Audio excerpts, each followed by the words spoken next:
Magsinigang tayo sa pichay at saka sa isda. At iyan po ang ating pichay. Choy-sam po ang tawagin dito sa HK. At ito na po yung ating isda.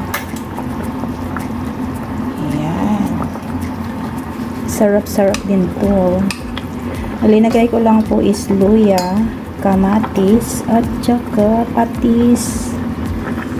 Ayan guys. O, diba? Yummers yan. Tapos, ilagay na natin yung ating gulay na pechay. Wow. Diba? Tapos,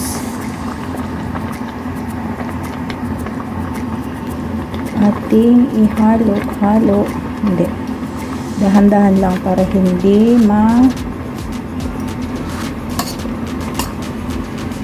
lamog. I mean, durog yung ating isda.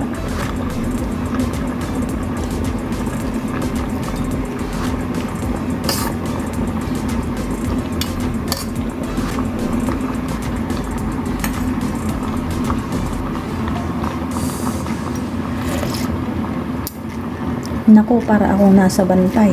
Para akong nasa probinsya talaga. Ang lasa naman. Iba talaga kasi pag yung patis ang hinahalo. I mean, pinangtitimpla. Tapos, syempre, linagyan natin siya ng chicken cubes. Chicken nor cubes. Hindi cubes. Powder pala yun. Ayan. Ang konti para may lasa siya. O,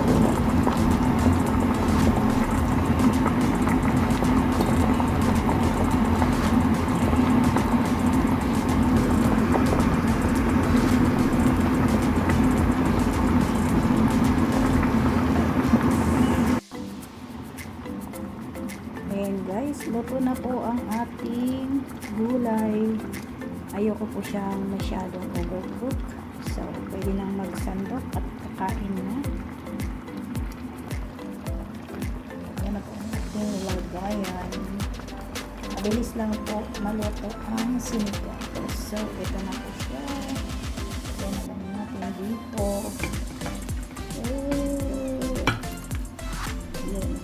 Ay! Sa daming luya guys. Ayan na po. Pwede na pong kumain. Ayan, kain na po guys. Kainan na po.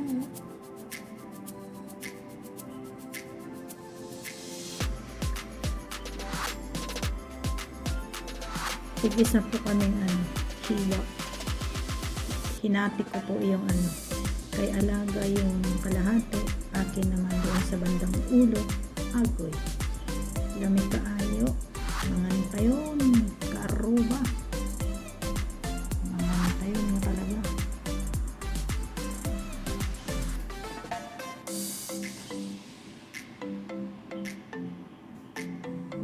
Pum param pam pam pam